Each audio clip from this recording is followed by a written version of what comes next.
Back to leverage trading. You can see the account now has $948. Did a trade, made like $1, I think. This one is $3 down.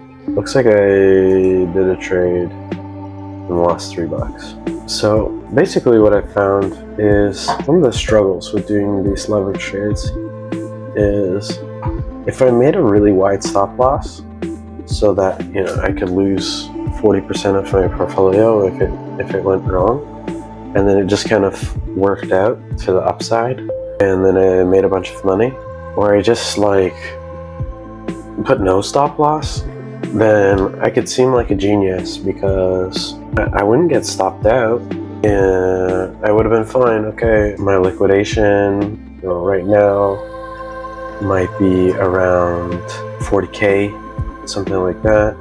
Obviously we haven't been to 40K, so didn't get liquidated.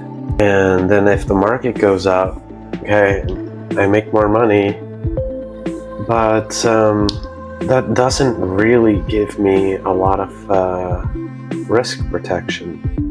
I guess the risk protection there is just that I commit 3 times less capital and pay fees in order to not lose capital. So there's that. I'm just trying to figure out exactly what's the best way to handle the risk-reward side of these transactions. I see a lot of the times people with leverage actually make a ton of money on the upside by being, not very careful with the risks, and then are paraded as geniuses until first sign of the market actually going down and they lose 100%. So no point in making money if you're going to lose 100% of it. It looks cool on paper for a while, but it's really not impressive because it's kind of pointless. So I'm trying to figure out ways to do this where there's a point to having the leverage. For example, if I position size 1/10 of my portfolio and then I 3x leverage it, then I just have a whole bunch of cash. And if I 3x leverage the portfolio and then I buy a bunch of different coins, I end up in a highly correlated crypto portfolio. So there's no mixture of anything less volatile in the portfolio that you're getting extra volatility on. I don't know what I would put leverage on that would be a hedge.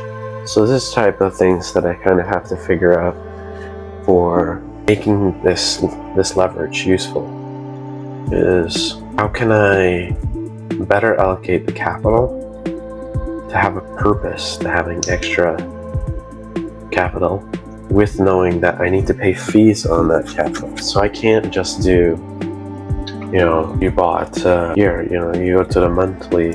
If you're just doing spot, you could easily just say, okay, market went down and you were down here.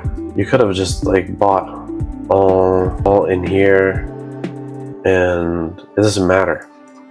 You bought here on the way down, just start buying, and you dollar cost average or whatever. The fact that you lose 21% here, you could be okay with that.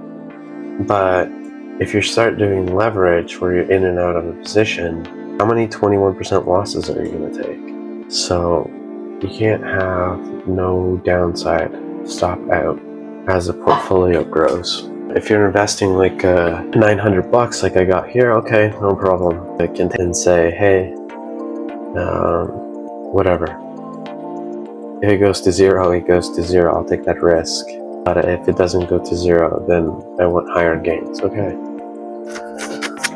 But when that portfolio, you add some zeros or it has other people's capital, no longer makes any sense.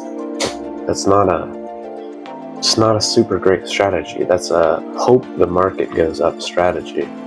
And hope is not a trading strategy. Anyways, this is some things I've been contemplating. Thought I'd share my thoughts this week, and when I see the next opportunity, I will try to make more trades. I know I haven't really been making a ton of trades, but I think that's okay. It's not about how many times you can click the button. It's about, did it make sense? Did you make money when you clicked the button? Or did you cut your losses and didn't lose everything? Anyone whose portfolio has gone to zero knows that that portfolio doesn't work very good after. And yeah, okay, that's it for this week.